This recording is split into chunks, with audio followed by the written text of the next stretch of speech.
Faris semakin takut dengan suara yang dia dengar dari luar kamarnya. Dan sepertinya suara itu semakin mendekat hingga tepat di depan pintu kamarnya. Faris membaringkan badannya sambil melihat pintu kamarnya. Kali aja sosok itu membuka pintu kamarnya, dan suara tangisan dan rintihan itu terdengar berulang-ulang.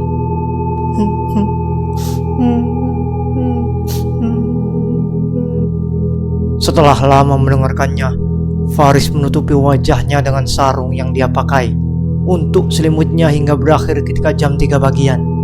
Ketika adzan pertama berkumandang dan Faris pun tertidur. Jam 5 pagi, Eka terbangun dan hendak melakukan sholat subuh. Dia melihat Faris yang tertidur seperti kelihatan ketakutan. Wajahnya ditutupi dengan sarung yang dipakainya dan tidur menyamping dengan Tio yang masih terlelap.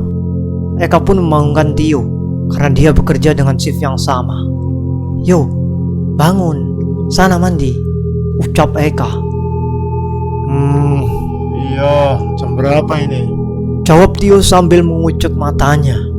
"Jam 5, ucap Eka singkat. Setelah mereka bersiap untuk berangkat kerja, Eka pun membangunkan Faris untuk berpamitan sekaligus memberitahu setelah pulang kerja dia akan menemui orang pinter tersebut bersama Tio. "Riz, bangun, kita berangkat kerja dulu ya," kata Eka. Faris mulai terbangun. Udah mulai berangkat ya? Tanya Faris. "Iya, kenapa kamu Riz kayak kedinginan aja?" ucap Eka. Begini Kak, tadi malam setelah aku tidur, aku itu terbangun mendengar suara motor yang berhenti di depan rumah. Disitulah pintu depan rumah kos dengan sendirinya itu terbuka. Aku lihat dari pintu kamar, itu ternyata Mas Gani. Dan ternyata itu sosok dari makhluk yang menyerupai Mas Gani, Kak. Kata Faris menceritakan kejadian tadi malam yang dia alami. "Hah? Yang bener kamu Riz?" tanya Tio. "Kenapa kau gak maunin kita aja?" tambah Eka. "Iya, kita juga penasaran loh dengan wujud sosok makhluk itu," imbuh Tio. "Aku gak enak, kalian sudah tertidur ya?" ucap Faris. "Terus gimana Riz?" tanya Eka penasaran. "Setelah itu aku sapa sosok yang menyerupai Mas Gani itu. Dia hanya menoleh kepada aku tanpa mengucapkan kata. Aku menjadi saksi kalau itu sosok Mas Gani yang sebenarnya. Mengingat tadi sore sosok itu menyerupai kamu, Kak. Dan ternyata benar dugaanku, Kak," ucap Faris. "Nanti kalau terjadi apa-apa lagi, kita bangunin aja, Riz. Aku penasaran ya," ucap Tio. "Nanti malam aku nginep di sini lagi," tambahnya. Ada lagi yo. Setelah beberapa menit kemudian, sosok dari suara itu tidak membuka pintu kamar dari Mas Gani. Dan sosok itu malah manggil-manggil diriku dan meminta tolong seperti mengajakku untuk keluar kamar, Kak. Dan beberapa jam kemudian, itu Mas Gani sebenarnya datang, kata Faris. Teror itu terus berlanjut. Ketika Mas Gani sudah tertidur, suara tangisan itu dan suara wanita peri pesakitan itu, ucap Faris sambil menunjukkan wajahnya. "Ya sudah, aku sama Tio berangkat dulu dah. Kita juga mau ke orang pinter itu habis pulang kerja. Kamu nanti jam 10 setelah pulang di rumah aja. Ingat, jangan keluar sebelum kita datang lo ya," harap Eka. Faris menuruti ucapan dari Eka tentang berdiam di kamar, karena temannya itu mengkhawatirkan keadaannya jika terjadi sesuatu dengan dirinya. Dan Faris pun melanjutkan tidurnya karena malamnya terlalu capek dengan teror yang dihadapi oleh dirinya. Dia mengingat kata terakhir dari Eka yang mengkhawatirkan dirinya untuk jangan keluar sebelum kita datang. Siang pun berlalu. Faris mulai berangkat kerja seperti biasanya karena Eka dan Tio mampir dulu ke orang pinter yang mungkin bisa menangkal kejadian yang dialami oleh Faris. Faris bersiap untuk berangkat kerja. Dia berharap ketika dia pulang, Eka dan Tio sudah berada di dalam kos dan membawa kabar baik untuk dirinya. Jam 10 malam, waktunya Faris pulang kerja. Karena Eka dan Tio membantu dirinya, dia pun mencari makan untuk sekedar rasa terima kasih dengan temannya yang sudah membantunya. Sembari berharap Eka dan Tio sudah berada di rumah menyambutnya pulang. Setelah setengah jam kemudian, Faris pulang dengan membawa 3 bungkus nasi yang dibawa untuk dimakan bersama dengan kedua temannya. Dia membuka pintu kamar kosnya Dan ternyata Eka dan Tio belum pulang. Akhirnya dia menyempatkan untuk mandi dulu sementara Mas Ghani tak terlihat di kamar kosnya. Dia pikir mungkin masih di keluarganya. Sementara cuaca makin gerimis, Faris mulai pesimis dengan Tio dan Eka karena pastilah mereka akan datang agak terlambat. Sementara di tempat lain, Tio dan Eka sudah menemui orang pintar. Dan orang pintar itu bermaksud untuk datang di kosnya besok sorenya. Dan Eka disuruh membuatkan air dari daun pepaya untuk disiramkan di lokasi kejadian saat tewasnya korban itu. Kalian bikinlah air dari daun pepaya dan suruh teman kamu yang menyirami di tempat kejadian itu. Ucap orang pintar itu. Iya Pak, nanti kita lakukan. Ucap Tio. Baiklah Pak, nanti biar teman saya yang jemput Bapak untuk datang ke sana besok. Ucap Eka sambil memandang Tio untuk mengantarkan orang pintar itu ke tempat kos Faris. Kalau begitu kita permisi dulu ya Pak. Terima kasih. Ucap Tio sambil berdiri meninggalkan orang pintar itu. Mereka pun beranjak meninggalkan rumah dan segera menuju ke kosan. Karena Eka khawatir dengan keadaan Faris. Secara dia adalah teman sekota dengan dirinya dan sudah kenal sejak SMP. Tio pun memetik daun pepaya yang ada di sekitar depan rumahnya untuk dibawa ke kosan. Gimana Kak? Hujan kayak gini, apa kita terjang aja biar cepet pulang? Ucap Tio. Eka terdiam sambil melihat hujan dan gelapnya malam sekitarnya. Dan Eka tidak bisa mengabari Faris karena pada zaman itu belum ada handphone. Kita tunggu hujan sedikit reda dulu yo. Kita juga sudah bilang kok sama Faris kalau nggak boleh keluar dari kos sebelum kita datang. Kalaupun dia dihantui di kosnya, kan sudah ada Mas Ghani yang kemarin pulang. Ucap Eka. Jadi kalau ada apa-apa dengan Faris, ada Mas Ghani yang di rumah yang mungkin bisa membantu. Tambahnya. Ya sudahlah. Ucap Tio. Setelah setengah jam kemudian, udah sedikit reda yo. Ayo kita pulang aja. Ucap Eka. Mereka pun berjalan pulang dengan menaiki sepeda menuju ke kosan. Berharap tidak terjadi apa-apa dengan Faris. Dan dengan air dari daun pepaya itu bisa sedikit reda teror yang dialami oleh Faris. Sebelum Eka dan Tio datang, ternyata ada dua sosok sekaligus yang menyerupai Eka dan Tio. Di tempat kos, Faris terlihat selesai dari kamar mandinya dan segera masuk di kamar Eka. Dia mendapati Eka dan Tio yang sudah berada di kamar kosnya. Dan ternyata itu adalah sosok penampakan yang menyerupai Eka dan Tio. Loh Kak, yuk udah nyampe. Gimana tadi? Ucap Faris dengan senyum penuh harap. Kedua sosok itu masih terdiam dan tidak berkata sedikit pun.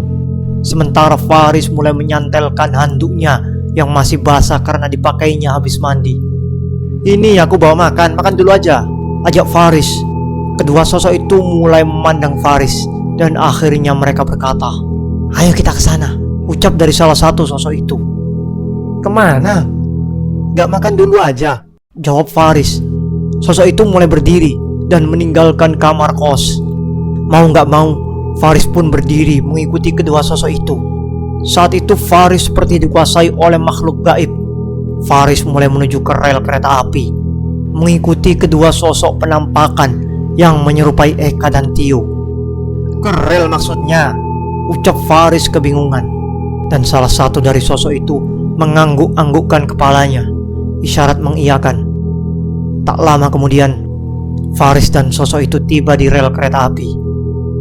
Beberapa jam kemudian, Eka dan Tio sudah sampai di tempat kosnya. Eka pamit untuk langsung ke kamar mandi. Sebelum masuk ke kamar kosnya, dia menoleh ke kamar kosnya sambil berlari menahan kencing. Tio sempat melihat ada keramaian beberapa orang yang terlihat dari arah rel, tapi dia segera masuk menuju ke kamar kos. Kok lampu kamar sudah nyala, tapi gak ada Faris ya? Dalam hati Eka sambil menuju ke kamar mandi. Dan gak lama kemudian, Kok Faris gak ada di kamar? teriak Tio di depan pintu kamar mandi. Eka langsung membuka pintu kamar mandi dan segera menuju kamar kosnya. "Di mana dia?" tanya Eka. Ada nasi bungkusan. Apa dia mau membeli minuman ya Kak? Ucap Tio.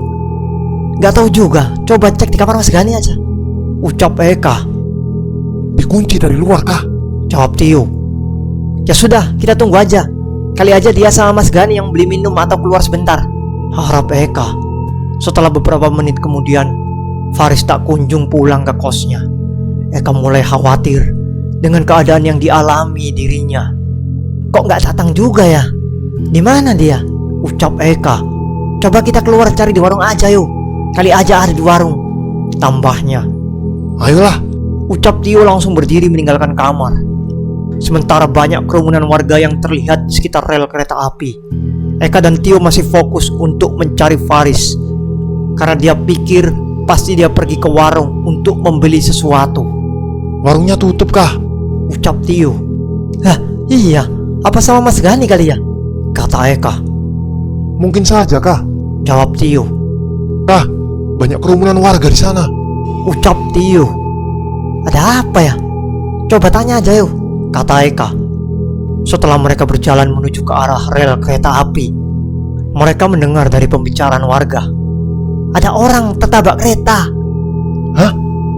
Siapakah? Ucap Tio. Eka dengan mencoba mencari tahu siapa di balik sosok yang tewas itu. Dengan membuka beberapa bagian yang sudah ditutupi oleh koran, ternyata Faris yuk, Faris, ucap Eka sambil menangis.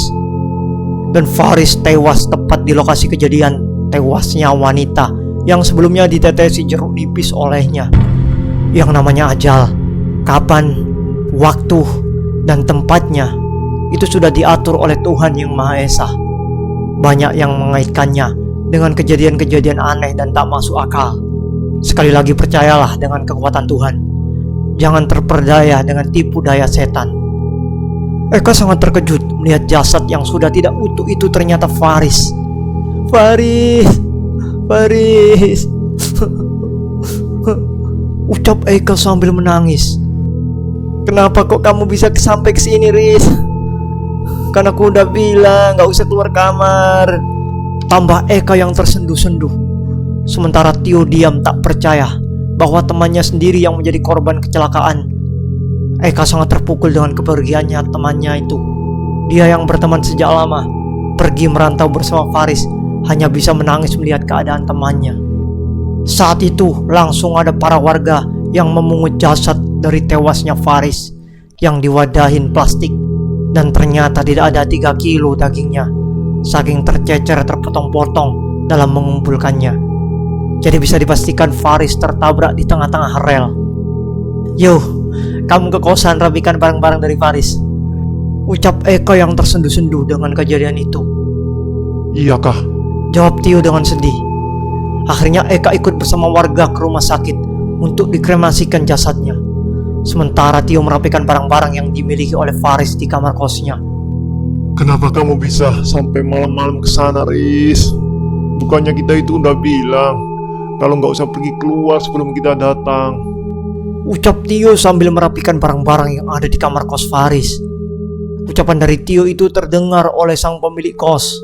Sementara itu sang pemilik kos terdiam gak percaya dengan keadaan yang dialami oleh Faris. Dia belum bisa bicara apapun karena masih gak percaya dengan keadaan yang dialami oleh Faris. Terakhir bertemu dengan dia adalah pas waktu berangkat kerja, dan sebelumnya pas Faris dihantui sosok wanita korban kecelakaan ketika lampu mati. Setelah merapikan barang-barangnya, Tio mulai ke kamar Eka mencari barang-barang yang dimiliki Eka. Ada nasi bungkus, handuk masih basah. Mungkin aja Mbak Harti tahu kapan Faris beli nasi ini. Dalam hati Tio. Mungkin aja Faris sempat mandi dulu setelah pulang kerja. Dalam hatinya. Setelah beberapa jam kemudian, Mas Gani datang penuh dengan tanda tanya.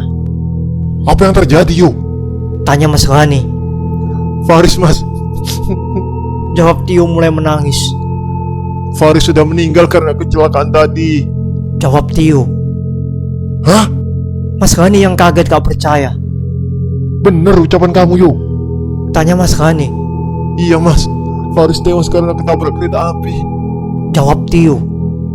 Setelah lama, Eka datang dengan para warga yang mengantar Faris. Eka pun langsung ke dalam kosnya dan memastikan barang-barang milik Faris sudah dikemasi. Kedatangan Eka disambut oleh pemilik kos dan Tio yang terlihat sedih, serta Mas Gani yang kelihatan menenangkan kejadian. Gimana mas?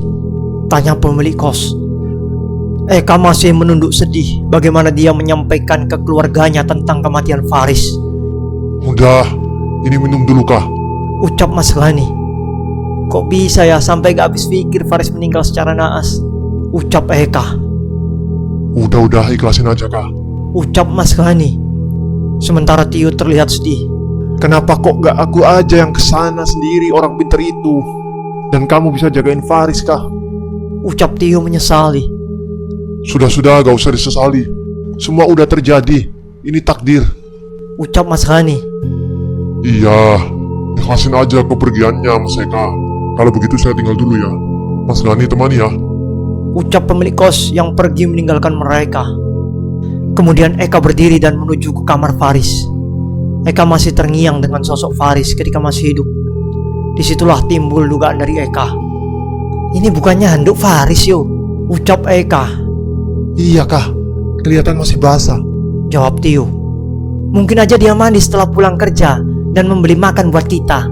Ucap Eka sambil memandang nasi bungkus yang dibeli Faris. Yo, bukannya kita sudah ngomong sama Faris kalau gak boleh keluar kecuali kalau udah kita pulang. Ucap Eka.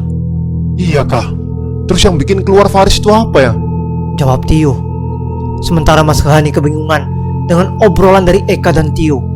Mas Ghani masih diam dengan kejadian itu. Kemarin sosoknya menyerupai Mas Ghani dan aku yo. Apa sosoknya menjadi menyerupai kita? Ucap Eka. Mas Ghani pun mulai angkat bicara. Sebenarnya apa yang terjadi dengan kalian? Ucap Mas Ghani. Akhirnya Eka menceritakan tentang kejadian yang sebenarnya, tentang perbuatan yang dialami oleh Faris dan kejadian yang dialaminya. Eka juga mengatakan kalau sosoknya juga menyerupai dirinya dan Mas Ghani akibat perbuatannya itu. Hah? Apa pas tadi malam aku datang itu ya? Ucap Mas Ghani. Iya mas, dia sempat cerita dan aku pikir tadi itu Faris keluar bersama Mas Ghani. Jawab Eka. Terus bagaimana bisa Faris di sana kah? Kan aneh. Tanya Mas Ghani. Aku juga gak tahu mas. Dugaan aku mungkin sosok itu muncul menyerupai kita mas. Soalnya yang terjadi 2 hari kemarin itu seperti itu. Jawab Eka. Tio yang terdiam dengan percakapan antara Mas Ghani dan Eka mulai sedikit tenang. Apa mungkin Faris bunuh diri kah? Ucap Tio. Aku yakin enggak yo. Dia aja sempat membelikan nasi untuk kita, jelas gak mungkin. Jawab Eka. Malam itu mereka bertiga ngobrol sampai pagi menjelang subuh. Mereka tidak merasakan kantuk karena dengan meninggalnya Faris membuat mereka shock dan seakan tak percaya, apalagi kematian tak diketahui penyebabnya dan masih misteri. Besok aku ikut ambulans untuk mengantarkan jenazah Faris yo. Ucap Eka. Ya sudah, aku mencoba untuk hubungi orang pintar itu lagi untuk ngabari bahwa Faris itu sebenarnya sudah meninggal. Jawab Tio. Terus bagaimana dengan kematian Faris itu? Tanya Mas Ghani lagi. Coba besok kamu ke tempat warung itu yo. Dengan siapa Faris membeli makan? Aku yang kesana. Ucap Mas Ghani. Paginya Eka bersiap mengantarkan jenazah Faris ke kotanya dan Mas Ghani mencari tahu dengan siapa Faris membeli nasi itu. Serta Tio membagi tugas untuk mengabari kepada orang pintar itu perihal meninggalnya Faris. Mas Ghani mencari tahu dengan siapakah Faris membeli nasi di warung Mbak Harti. Warung langganan Faris membeli nasi sehabis dan sebelum berangkat kerja. Mbak, kemarin almarhum sebelum meninggal sempat beli nasi di sini ya? Tanya Mas Ghani sambil meminta sarapan waktu itu. Iya mas, kenapa ya? Jawab Mbak Harti penjual nasi. Sama siapa almarhum membeli mbak? Tanya Mas Ghani lagi. Dia sendirian kok, dan dia pembeli terakhir di warung mas. Jawab Mbak Harti penjual nasi. Kasian ya mas, padahal dia nampak senyum berbeda dengan sebelum-sebelumnya yang cenderung diam akhir-akhir ini. Tambah Mbak Harti. Mas Ghani sejenak terdiam mencerna dari perkataan Mbak Harti penjual nasi itu. Kemungkinan memang Faris Kerel itu sendiri tanpa ada yang menemani. Mbak, waktu almarhum ke arah rel apa Mbak Harti lihat? Tanya Mas Ghani. Waktu almarhum pulang, saya langsung tutup warungnya mas. Gak sempet lihat almarhum ke arah rel. Jawab Mbak Harti meyakinkan. Ya sudah mbak, berapa makan saya? Ucap Mas Ghani sambil membayar sarapannya. Berarti memang Faris Kerel sendirian. Terus apa yang mau dilakukannya? Pertanyaan dalam hati Mas Ghani.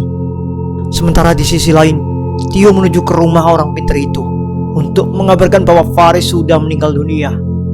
Dan rencana menyirami air dari daun pepaya akhirnya tidak jadi dilakukan karena Faris sudah meninggal.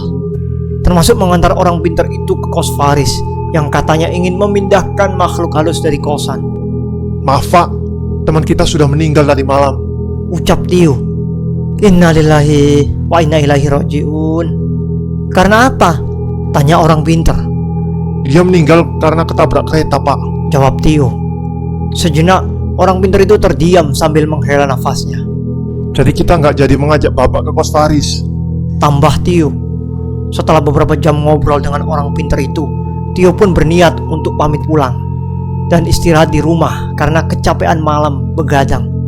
Tunggu Mas, nanti kalau teman yang satunya pulang, Mas kesini lagi dengan teman Mas yang kemarin ya, ucap orang pintar itu. Oh iya Pak, nanti saya datang ke sini lagi sama teman saya.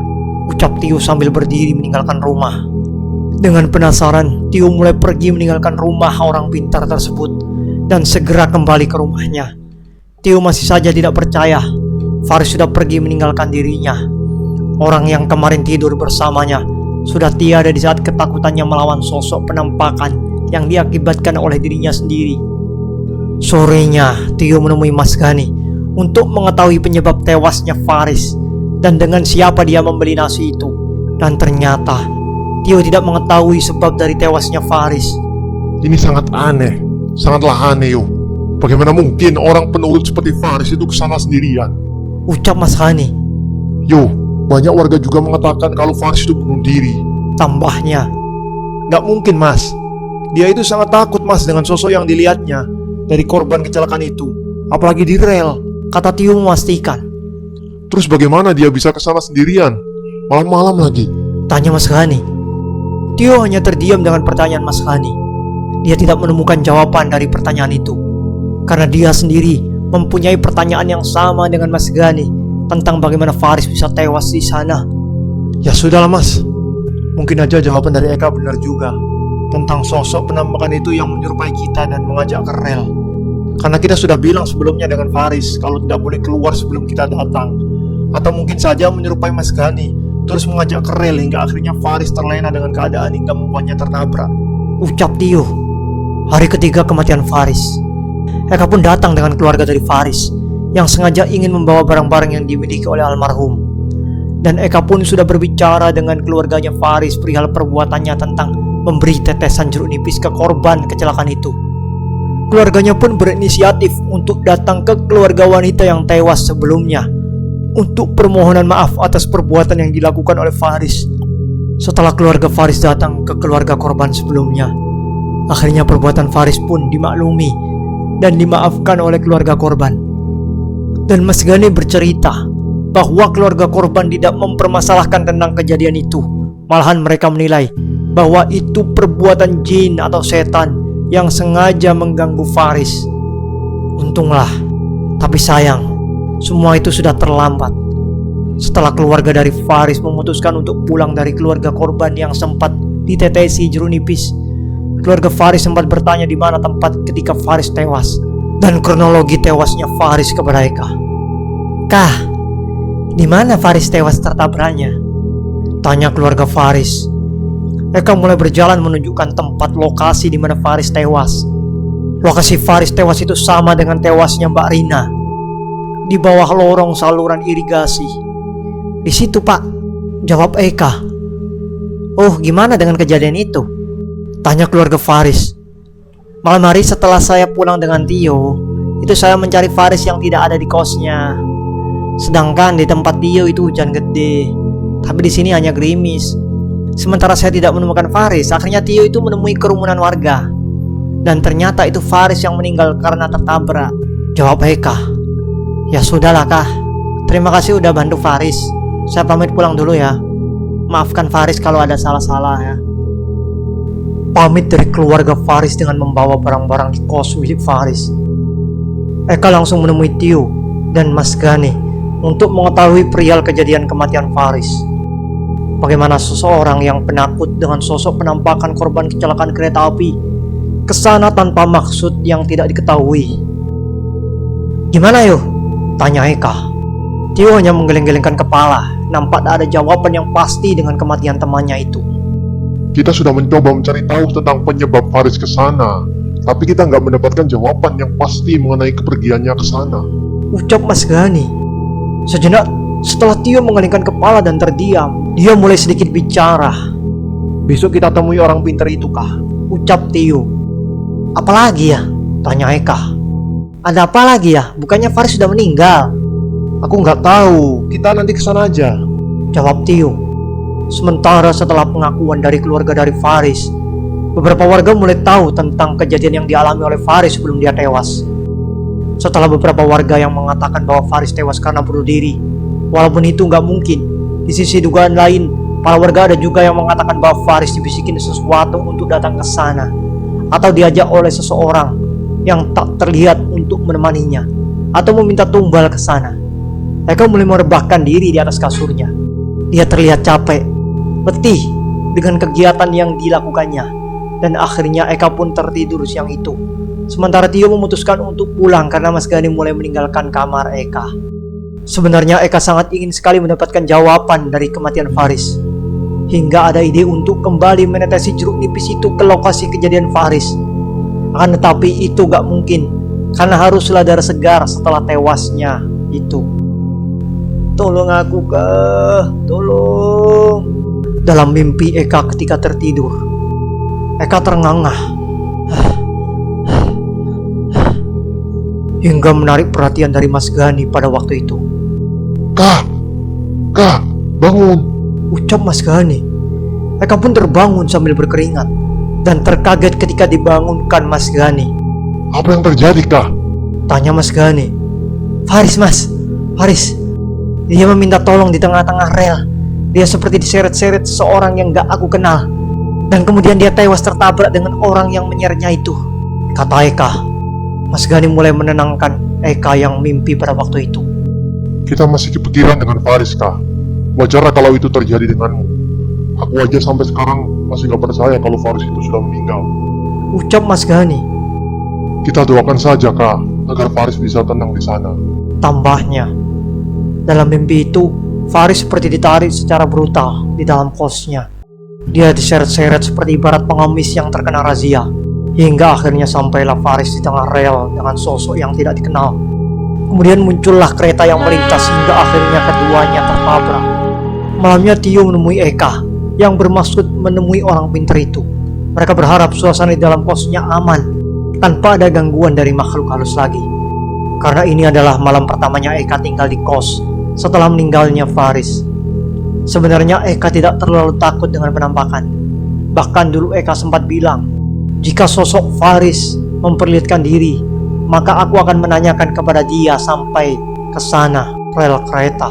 Eka dan Tio mulai berangkat ke orang pintar itu dan penasaran apa yang akan dikatakan oleh orang pintar itu. Singkat cerita, sampailah mereka di tempat orang pintar itu. Assalamualaikum, Pak, kami datang. Ucap Tio. Waalaikumsalam. Iya, ayo masuk, jawab orang pintar itu. Gimana kabar kalian sekarang? Tambahnya. Baik, Pak. Walaupun ada kami sedih setelah Faris meninggal, jawab Eka. Ya sudahlah, biarkanlah karena sudah takdir ajal dari teman kamu, jawab orang pintar itu. Ya, kami sesali karena kejadian itu kami tidak ada di kos, dan dia tewas di saat kita sedang berusaha membantunya dari gangguan makhluk halus korban kecelakaan itu. Dan anehnya, dia tewas di situ juga, ucap Eka. Apa yang akan kita lakukan sudah sia-sia karena takdir berkata lain, tambah Tio. Sebenarnya apa yang terjadi dengan Faris ketika menetesi jeruk nipis itu karena ada makhluk yang ikut dengannya, Mas, dan tentunya akan mengganggu dirinya, ucap orang pintar itu. Saya juga tidak tahu kenapa dia bisa ke sana. Yang pasti ada yang membuatnya berminat untuk berjalan ke sana. Entah dalam wujud seperti apa, saya kurang tahu juga ya, tambahnya. Soalnya sebelum kita berangkat ke sini, kita udah bilang Pak dengan Faris kalau jangan sampai keluar sebelum dia tewas. Makanya kita bingung kenapa dia sampai ke sana dan harus tewas di sana, ucap Tio. Orang pintar itu terdiam, berpikir dengan kejadian sebelum dialami oleh Faris hingga sampai ke sana. Saya menduga sosok itu menyerupai kalian, ucap orang pintar itu. Kalian tetap kasih aja ya air dari daun pepaya itu ke tempat sebelumnya wanita tewas itu, ucap orang pintar itu. Kapan Pak kira-kira? Ucap Tio. Malam ini aja, mumpung masih sore, nanti saya akan ikut kok, jawab orang pintar itu. Hah? Baik Pak, baik-baik, ucap mereka berdua. Tio langsung pamit meninggalkan rumah orang pintar tersebut dan menuju ke rumahnya yang kebetulan gak terlalu jauh dengan rumah orang pintar itu untuk mencari daun pepaya itu.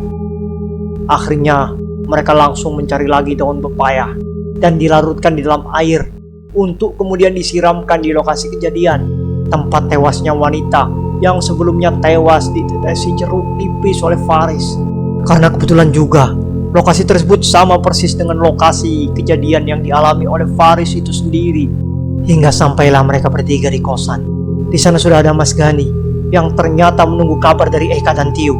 Ini Mas Gani Pak, teman satu kos kita Pak, ucap Eka. Ya sudah, nanti temani kita ke rel ya, ajak orang pintar ke Mas Gani. Oh, iya Pak.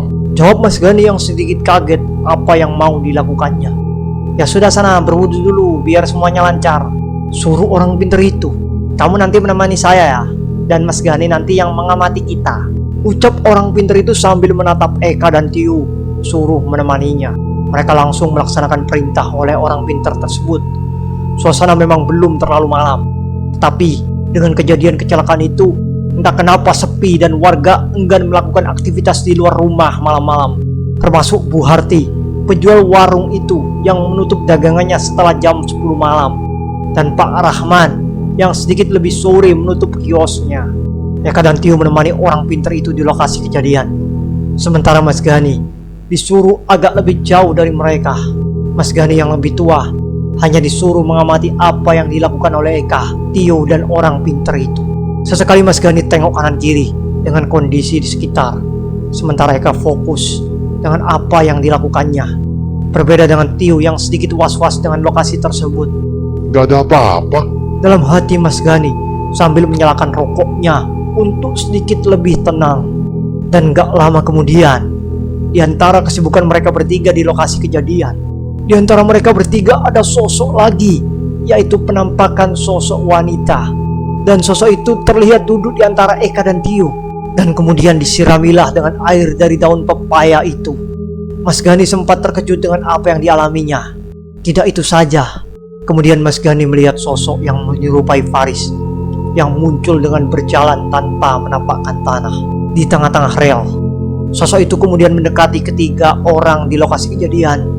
Dalam hati Mas Gani, semoga tidak menuju ke dirinya. Mas Gani seperti tak kuat dengan apa yang dilihatnya setelah sosok itu melihat dirinya dan kemudian melambaikan tangannya seperti mengajak Mas Gani untuk menuju ke rel itu. Sedangkan mereka yang di lokasi kejadian seperti tidak melihat apa-apa. Mereka bertiga cukup tenang dengan apa yang dilakukannya. Padahal menurut Mas Gani, jarak antara sosok penampakan itu sangatlah dekat dengan mereka bertiga. Sekelebat Mas Gani melihat sosok yang menyerupai Faris itu. Pandangan Mas Gani sangat tajam melihat sosok yang Faris. Dia kemudian melihat lagi Eka dan Tio bersama orang pintar tersebut. Dan apa yang terjadi? Mas Gani dibingungkan dengan kedua wujud yang menyerupai Eka. Hah? Eka yang sebenarnya mana ya? Dalam hati Mas Gani berusaha untuk tenang. Bagaimanapun dia harus mematuhi kata-kata orang pintar itu untuk mengamati mereka. Dan tentunya jika ada kereta api lewat, dirinya bisa memberitahu mereka jika saja mereka terlena dengan apa yang dia lakukannya. Kurang lebih setengah jam yang sangatlah lama bagi dirinya. Kemudian Mas Gani sudah melihat temannya dan orang pintar itu sudah selesai. Dia masih saja melihat sosok kembar Eka dan sosok Faris yang di tengah rel. Dan menurut Mas Gani, waktu yang paling menakutkan bagi dirinya adalah ketika sosok dari Faris itu berbalik arah dan menatap dirinya dengan tajam, dengan wajah yang muram, sedih, penuh dengan ketakutan dari sosok itu. Orang pintar itu menggandeng tangan Eka dan Tio di kanan kirinya. Seperti dia tahu kalau saja ada sosok yang menyerupai Eka itu muncul dari sekitar mereka. Gak lama kemudian, suara teriakan Mas Gani sangat kencang didengar oleh mereka bertiga. Awas! Teriak Mas Gani. Gak lama kemudian, sosok yang menyerupai Eka dan sosok yang menyerupai Faris itu tertabrak. Bus! Mas Gani bukannya lari menemui mereka, tapi justru berlari ke arah rel kereta api itu. Langsung saja, orang pintar itu menjatuhkan Mas Gani yang sedang berlari menuju ke rel kereta api dengan menendang kakinya dan melepaskan tangan kanannya yang memegang tangan Eka. Buk! Mas Gani rubuh tersungkur. Padahal Mas Gani benar-benar sadar, tanpa sedikit pun dia terpengaruh dari sosok makhluk halus ataupun kesurupan. Setelah kereta api itu selesai melintas dan Mas Gani mulai berdiri, dia langsung menanyakan hal yang terjadi. Kamu Eka kan? Kamu Eka asli kan? Sambil menepuk lengan Eka, Eka tampak kebingungan dengan pertanyaan Mas Gani. Iya, ini Eka. Sudah, ayo pulang, jawab orang pintar itu. Aku lihat Eka ketabrak. Aku lihat Faris ketabrak. Ucap Mas Gani shock. Mas, tolong gandeng dia, suruh orang pintar tersebut kepada Tio. Mereka pun akhirnya sampai di kosan mereka. Orang pintar itu langsung mengajak mereka ke kamar mandi untuk membasuh muka, tangan, dan kaki mereka. Hal itu katanya untuk menjaga agar tidak ada makhluk yang menempel kepada dirinya. Setelah selesai mereka masuk dan duduk bersama di dalam kos, orang pintar itu akhirnya menjelaskan satu persatu kejadian yang baru saja mereka alami. Udah, tenangkan diri kalian, suruh orang pintar itu. Sejenak Eka dan Tio memandang Mas Gani yang sepertinya masih shock. Tapi tadi... Ucap Mas Gani terbata-bata. Aku tahu. Udah, tenangkan diri kamu, ucap orang pintar itu. Mas Gani pun langsung diam. Sementara Eka dan Tio saling memandang kebingungan. Kamu melihat Eka kan? Maksudnya sosok yang menyerupai Eka, ucap orang pintar itu. Iya Pak, saya sebelumnya melihat sosok wanita. Saya yakin itu sosok wanita yang tewas di situ. Kemudian sosok menyerupai Faris mendekati kalian.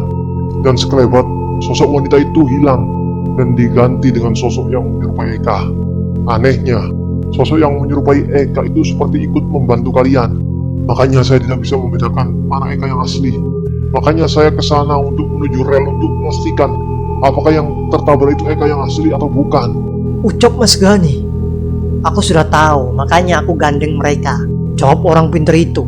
Eka dan Tio masih kebingungan dengan apa yang dialami oleh Mas Gani. Jadi, gimana maksudnya? Ucap Eka. Sudah, mungkin tidak akan terjadi apa-apa lagi dengan kalian, ucap orang pintar itu. Malam itu Tio pamit untuk pulang meninggalkan Eka dan Mas Gani bersama orang pintar itu. Tio ternyata masih memendam rasa penasaran apa yang dialami oleh Mas Gani. Sebenarnya, dia ingin sekali bermalam di kosan Eka. Tapi karena mengantarkan orang pintar itu, akhirnya Tio pun pulang. Sementara Eka masih kebingungan dan Mas Gani masih sedikit kaget dan takut dengan kejadian yang dialaminya. Rasa penasaran Eka langsung ditumpahkan ke Mas Gani dengan beberapa pertanyaan apa yang sebenarnya terjadi.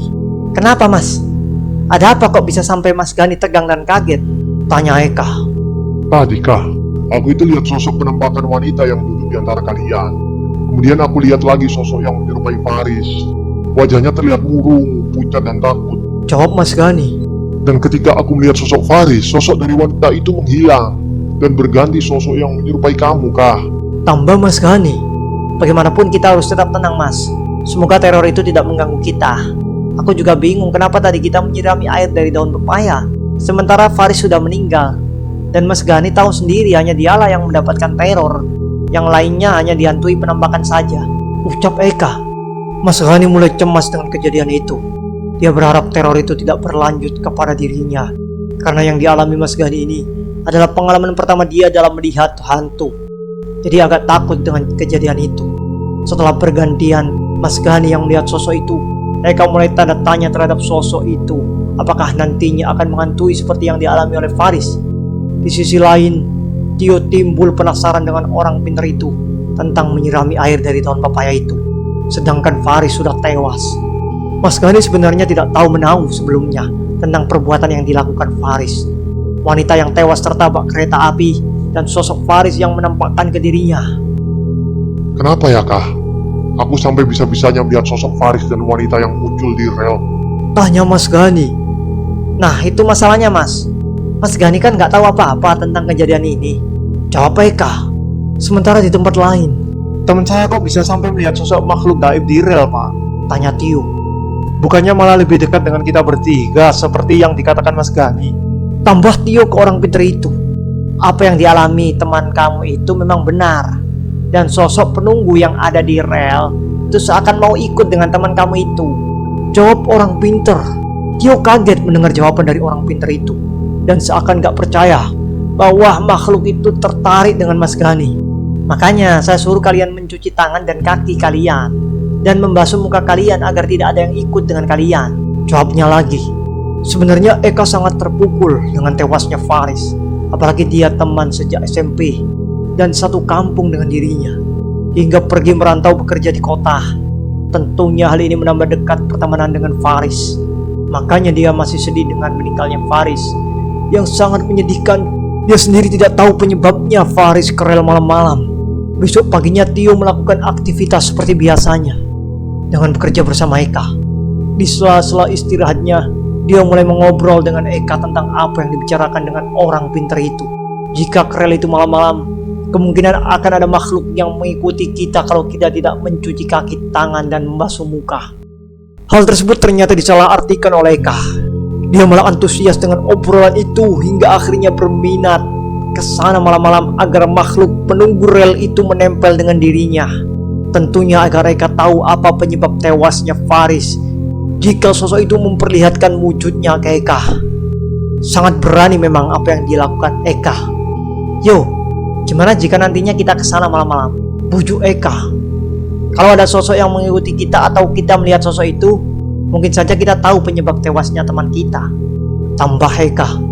Tio terlihat bingung dengan ide dari Eka yang terlalu berani ke rel itu malam-malam.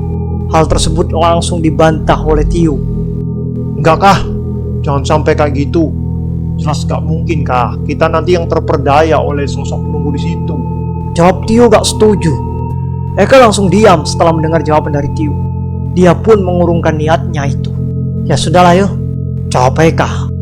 Sorenya, ketika Eka pulang dari bekerja, dia menemui Mas Gani untuk mengajak ke temannya yang tentunya melewati rel tempat terjadinya Faris tewas. Dengan alasan Eka takut ke sana sendirian.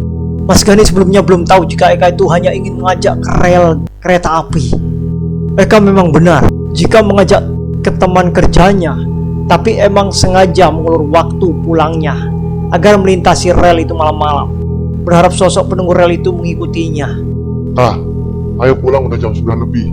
Ajak Mas Gani. Bentar lagi Mas, jawab Eka seperti sengaja mengulur waktu. Aku pulang sendiri nih, ucap Mas Gani. Akhirnya mereka pun pulang dengan berjalan kaki. Eka tak bisa juga membiarkan Mas Gani pulang sendirian. Dirinya juga masih teringat dengan Faris. Setelah mereka sampai untuk melintasi rel, Mas Gani sengaja melihat dari kejauhan dulu untuk meyakinkan tempat itu aman dari kereta lewat. Sementara Eka masih mencoba mengamati di sekitar tempat, kali aja dia melihat sosok yang dibicarakan oleh Mas Gani menampakkan dirinya. Setelah di tempat itu, kok gak muncul lagi ya Mas seperti kemarin? Ucap Eka. Mas Gani langsung kaget dengan ucapan Eka. Tahu sendirilah, kemarin Mas Gani melihat penampakan sosok yang menyerupai Eka. Dia takutnya yang di samping Mas Gani itu Eka penampakan. Walaupun dia tahu pasti bahwa Eka itu adalah Eka yang asli, karena dia yang mengajaknya dari sore setelah pulang kerja. Taulah, jawab Mas Gani. Mas Gani langsung bergegas lari meninggalkan Eka. Tapi setelah 50 meter, Mas Gani menoleh ke belakang untuk memastikan Eka juga lari mengikuti Mas Gani. Dan lagi, ada dua sosok Eka yang di rel kereta api dengan wujud yang sama, memakai baju yang sama. Yang membedakan adalah dua Eka tersebut adalah yang satu di tengah rel kereta api dan yang satunya lagi telah melewati rel kereta api. Ayo cepet, teriak Mas Gani sambil panik. Di saat kepanikan yang dialami oleh Mas Gani, dia masih bisa menguasai dirinya tentang apa yang terjadi pada dirinya. Kecerdasan Mas Gani dalam mengatasi keadaan, dan dia sebelumnya sudah dikasih tahu tentang sosok yang menyerupai dirinya dari Faris. Dia bisa tahu mana Eka yang asli dan mana Eka yang dari sosok penampakan. Menurut Mas Gani, Eka dari sosok penampakan itu pucat, bahkan sangat pucat sekali, hampir seperti mayat yang berdiri. Walaupun sosok itu mirip menyerupai Eka. Tak lama, Eka yang asli datang mendekati Mas Gani, dan Mas Gani langsung menjambak rambut dari Eka. Lihat itu, lihat, ucap Mas Gani sambil marah dengan apa yang dilakukan Eka. Kemudian Eka menengok ke arah rel. Eka pun tidak melihat apa yang dilihat oleh Mas Gani. "Apa Mas?" "Gak ada apa-apa," jawab Eka. Ayo pulang Mas. Ucap Mas Gani lagi. Mas Gani dan Eka segera masuk ke kos. Dia menenangkan diri dengan kejadian yang baru dialami. Ia merasa memang ada penunggu di rel itu, seperti apa yang dikatakan oleh beberapa warga yang kebetulan mengalaminya. Mas Gani langsung menuju ke kamar mandi untuk mencuci muka, tangan, dan kaki. Waktu itu dia hanya sedikit jengkel dengan apa yang dilakukan oleh Eka. Kemudian Mas Gani pun mengusap mukanya dengan sabun sambil merem, tanpa melihat karena wajahnya masih dibasuhi sabun. Dan setelah dia membilas wajahnya dengan air dan segera membuka matanya dan menengok ke kanannya, biar tahu-tahu di samping Mas Gani ada sosok perempuan yang sedang menunduk dengan semua rambut menutupi mukanya. Karena Mas Gani sedang berada di dalam kamar mandi, sosok itu sangat dekat sekali dengan dirinya. Bahkan menurut dirinya, sosok itu melambaikan tangannya ke Mas Gani, maka sudah pasti bisa sampai ke badannya. Hingga akhirnya Mas Gani sangat kaget dengan apa yang dilihatnya. Sampai-sampai Mas Gani keluar dari kamar mandi dengan merangkak. Saking kaget gak kuat dengan apa yang dialaminya. Timing ini yang membuat Mas Gani sangat trauma ketika mencuci muka di malam hari. Mas Gani langsung menuju ke kamar kosnya dan segera menemui Eka yang sedang duduk di atas kasur menghadap pintu kamar. Setelah melihat Mas Gani merangkak, Eka buru-buru menghampiri Mas Gani. "Kenapa Mas?" tanya Eka kebingungan. Mas Gani hanya menoleh ke belakang untuk sebagai isyarat ada sosok makhluk halus yang berada di kamar mandi.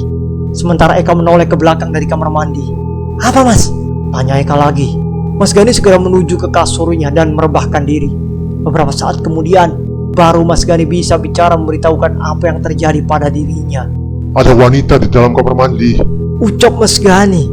Setelah diberitahu tentang sosok penampakan wanita di kamar mandi, Eka bukannya takut, malah lari menuju ke kamar mandi untuk memastikan sosok yang muncul itu. "Mana Mas?"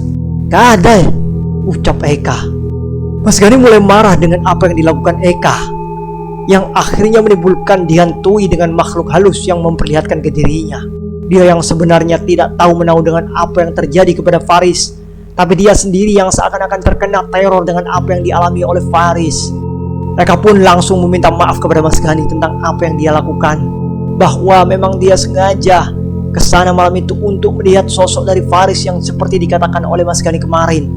Walaupun dia tidak melihatnya, mereka pun segera untuk tidur malam itu. Memang setelah dikasih air dari daun pepaya itu, sosok dari korban kecelakaan sebelumnya yang ditetesi perasan jeruk nipis oleh Faris sudah tidak memperlihatkan lagi wujudnya. Tidak seperti sebelumnya yang terdengar menangis, merintih, mengganggu setiap warga yang kebetulan lewat. Singkat cerita, besoknya Eka bertemu Tio seperti biasa di tempat kerja. Dia menceritakan apa yang dia alami bersama Mas Gani. Hal tersebut malah menimbulkan Tio semakin takut dengan keadaan yang dialami oleh Eka. Dia khawatir nanti bakal terjadi apa-apa dengan yang dialami oleh Eka. Tio takut dengan kejadian Faris menimpa oleh Eka. Akhirnya Tio langsung menemui orang pintar itu dan ngomong sebenarnya apa yang dialami oleh Eka tentang kejadian semalam. "Sudahlah, apa yang dialami oleh temanmu Faris, itu ikhlaskan saja. Gak perlu kalian mencari tahu tentang penyebab dia kesana malam itu. Suruh temanmu itu, Eka, berhenti kalau gak mau bernasib sama karena terperdaya oleh makhluk halus menunggu sana," ucap orang pintar itu. Tio pun akhirnya menyarankan Eka untuk mencari kos yang dekat dengan rumahnya. Sedangkan Mas Gani masih disuruh mengamati Eka ketika berada di kos. Akhirnya Eka pun mau berpindah dari kos yang lebih dekat dengan rumah Tio. Dan setelah 7 bulan setelah meninggalnya Faris, Eka memutuskan untuk keluar dari kerjanya dan meninggalkan kota tersebut. 4 bulan kemudian, Tio juga ikut keluar dari pekerjaan dan Mas Gani menikah dengan orang di kota tersebut dan kemudian sudah menetap di kota tersebut. Dan tewasnya Faris masih menyimpan misteri sampai saat ini. Cukup sekian cerita misteri kali ini. Sampai jumpa di cerita misteri lainnya. Saya Syafi'i Karim, pamit undur diri. Subhanakallahumma bihamdika asyhadu an la ilaha illa anta astaghfiruka wa atubu ilaik. Wassalamualaikum warahmatullahi wabarakatuh.